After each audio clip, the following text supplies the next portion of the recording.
Olá, amigos! Bem-vindos a mais um vídeo aqui do canal Apocalipse Oficial. É uma alegria estar aqui com vocês mais uma vez para podermos aprender um pouquinho da Palavra de Deus e meditar um pouco sobre o que a serva do Senhor tem nos ensinado. Eu gostaria de lembrá-lo, então, você que ainda não é inscrito aí no canal Apocalipse Oficial, por favor, faça sua inscrição. Se você gostar do vídeo, deixe também seu like, isso é muito importante para gerar um engajamento aí do vídeo e ele ser oferecido, né, estimulado a outras pessoas também visualizarem. Eu quero também lembrar que você aí na descrição do vídeo vai achar o link para um site muito especial, o site mundoadventista.com.br, de um amigo nosso lá do sul do país. Ele está também divulgando ali na sua página de internet esses vídeos e lá você vai achar algo bem interessante e muito especial. Você vai achar o livro Grande Conflito em PDF para você poder baixar e acompanhar, se você ainda não tiver. E também, olha que legal, você vai achar o áudio do vídeo. Então, de repente, o áudio do livro, desculpe. Então, de repente, você está ali, né, sem tempo de ler o livro, você pode ali colocar, né, no seu ouvido ali e vai ouvindo também o áudio desse livro tão especial, O Grande Conflito. Estamos então já no terceiro vídeo e nesse momento nós iremos meditar então sobre o terceiro capítulo, que chama-se Como Começaram as Trevas Morais. Para isso nós vamos ler o primeiro texto bíblico deste momento. Vamos lá? 2 Tessalonicenses, no capítulo 2, versos 3 e 4, Paulo nos diz assim: Ninguém, de modo nenhum, vos engane, porque isso não acontecerá sem que primeiro venha a apostasia e seja revelado o homem da iniquidade, o filho da perdição, o qual se opõe e se levanta contra tudo o que se chama Deus ou é objeto de culto, a ponto de assentar-se no santuário de Deus, ostentando-se como se fosse o próprio Deus. Estamos vendo aqui na sequência deste livro muito lindo, muito bom, que realmente abre os nossos olhos. Estamos vendo agora como as trevas morais entraram, então, dentro da igreja cristã. O paganismo ele não foi entrando de uma vez, ele foi entrando de forma furtiva, né? De forma devagar, como um processo, mas além de, a despeito de ser devagar, mas de forma furtiva, escondida, foi uma entrada certa. Em um dado momento, o espírito de transigência com os costumes foi sendo deixado de lado, as pessoas foram aceitando de forma mais tranquila o paganismo e aquelas claras orientações de Deus deixadas em sua palavra foram sendo deixadas de lado. Um marco na história da entrada do paganismo dentro da igreja foi, obviamente, a conversão nominal de Constantino, né? Porque Constantino ele era o imperador e, na verdade, ele se converteu, entre aspas, ao cristianismo, porque ele estava mais preocupado com o poder dele do que realmente com seguir as orientações e os conselhos de Cristo. À medida que Constantino foi se tornando mais maleável ao cristianismo, ele começou então um processo de trazer para dentro da igreja suas próprias práticas pagãs que ele tinha. E então começou a entrar na igreja uma série de erros.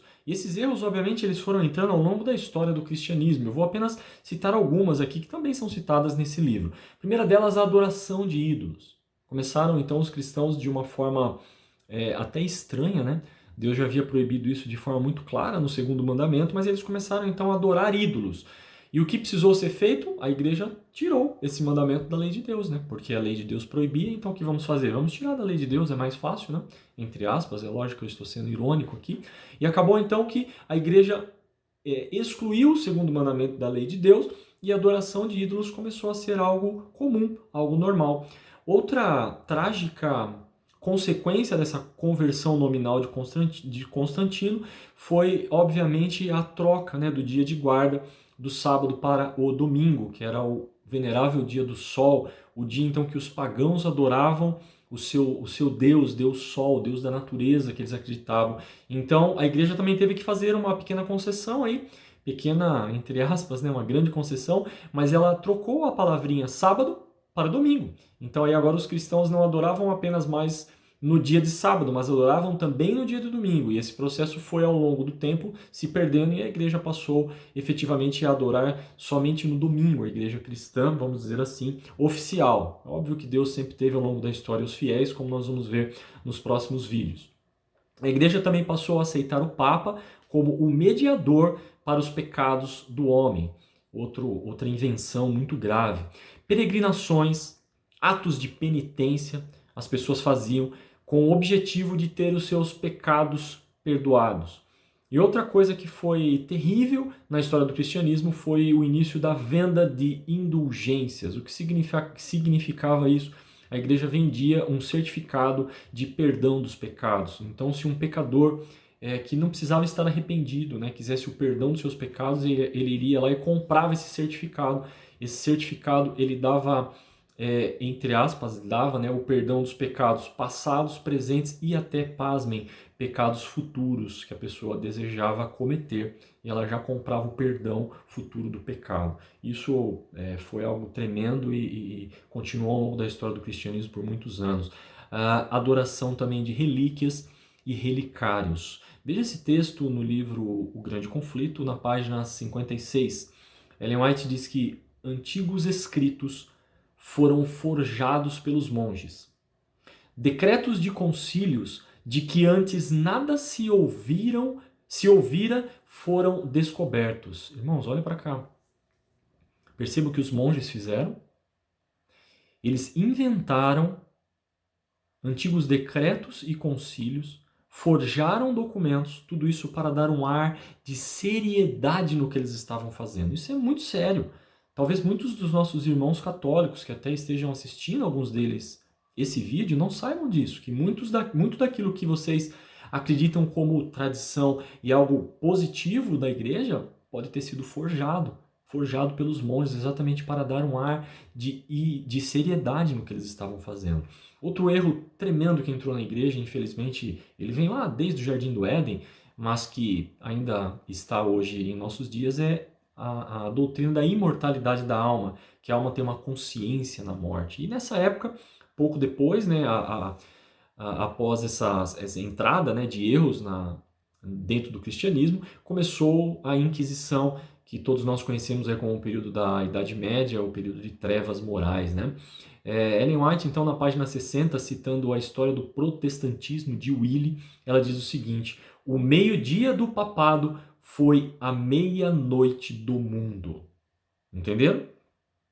O meio-dia do papado, o momento de maior influência e exposição do papado, o cristianismo através do papado, o meio-dia do papado foi a meia-noite do mundo. O mundo se tornou escuro, o mundo se tornou em trevas. E eu pergunto, como é que foi que o cristianismo chegou nesse ponto de aceitar de forma tão tranquila, vamos dizer assim, o paganismo?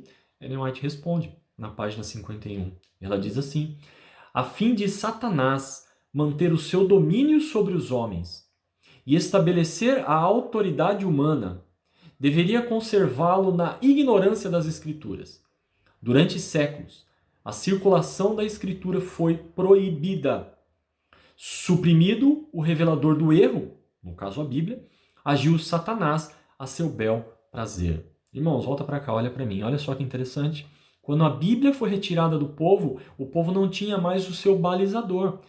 Quando os escritos foram removidos das pessoas, as pessoas não tinham mais acesso ao revelador, como ela chama aqui, revelador do erro. O que aconteceu? Satanás pôde agir a seu bel prazer. Quando nós não temos a Bíblia como norte na nossa vida, é exatamente isso que acontece. Ellen White, na página 60, citando Oséias capítulo 4, versos 1, 2 e 6, ela diz assim, olha, o meu povo foi destruído porque lhes faltou o conhecimento. Não há verdade nem benignidade, nem conhecimento de Deus na terra. Só prevalecem o perjurar e o mentir e o matar e o furtar e o adulterar. E há homicídio sobre homicídio. Ela diz, foram esses os resultados do banimento da palavra de Deus. Oséias cita exatamente pecados que são claramente revelados na palavra de Deus. Na sua lei, matar, furtar, adulterar. E quando então o revelador de erros foi suprimido, o que aconteceu? faltava conhecimento para o povo e o povo ficou sem rumo. Irmãos, quando a palavra de Deus ela é removida da nossa vida, não há mais parâmetros. Não há parâmetros, o que é certo, o que é errado. Então a questão que eu trago para a nossa meditação neste momento, através desse vídeo, e relembrando um pouquinho do que foi escrito nesse livro, como as trevas morais entraram na igreja, as trevas morais entraram na igreja a partir do momento em que a Bíblia foi suprimida.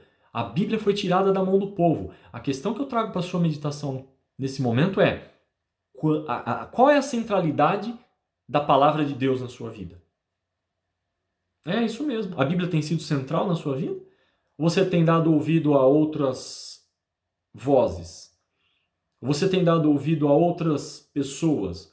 Você tem ouvido o seu pastor? Você tem ouvido o seu líder religioso? Ou você tem ouvido aquilo que Deus diz na sua palavra? Você se deleita em ouvir a voz do Senhor? E eu não estou falando aqui, meus queridos, em ler um verso de forma apressada e sair para o trabalho. Eu estou falando em dedicar tempo em ler a palavra de Deus. Dedicar tempo, meditar naquilo que Deus quer dizer para nós. Você tem dedicado tempo todos os dias para ler a palavra do Senhor? Quando você lê, você procura perguntar para a Bíblia: Senhor, o que o Senhor quer que eu aprenda aqui hoje? Senhor, o que o Senhor quer que eu mude na minha vida ao ler esse verso? É isso? É assim que a gente faz. Você conversa com Deus e lê. Você medita naquilo que Deus escreveu e vê: minha vida está em acordo com isso? Minha vida está em harmonia com a palavra de Deus? Se não está, o que eu preciso mudar? Se isso não está acontecendo em nossa vida, irmãos, tomemos cuidado. Podemos temer que o pior pode acontecer. Satanás fez isso com a igreja primitiva. Ele tirou a Bíblia das pessoas e, infelizmente, as pessoas se perverteram. E quando elas menos esperaram, o que aconteceu? Elas estavam dando ouvidos a espíritos enganadores. Elas estavam admitindo erros que jamais foram cometidos, vamos dizer assim, pelos apóstolos. Satanás fez isso com a igreja primitiva e pode fazer conosco hoje. Se estivermos longe da palavra de Deus e não estivermos dedicando tempo todos os dias à meditação considerável da palavra de Deus, considerar aquilo que Deus está dizendo para nós, realmente nós podemos temer que o pior pode acontecer em nossa vida. E eu espero que isso não seja uma realidade. E se você até hoje não está dedicando tempo à palavra de Deus, eu te pergunto: o que você está esperando? Vai esperar que as trevas morais entrem na sua vida? Vai esperar que as trevas morais entrem na vida da sua família? Não deixe que isso aconteça. Que a palavra de Deus seja a luz a iluminar os erros morais que existem nesse mundo hoje, para que nós estejamos preparados para receber o nosso Salvador de braços abertos. Que Deus te abençoe. Eu faço votos de que você tenha um restante de semana abençoada na presença de Deus e até o próximo vídeo. Nos vemos em breve. Que Deus te abençoe. Até lá.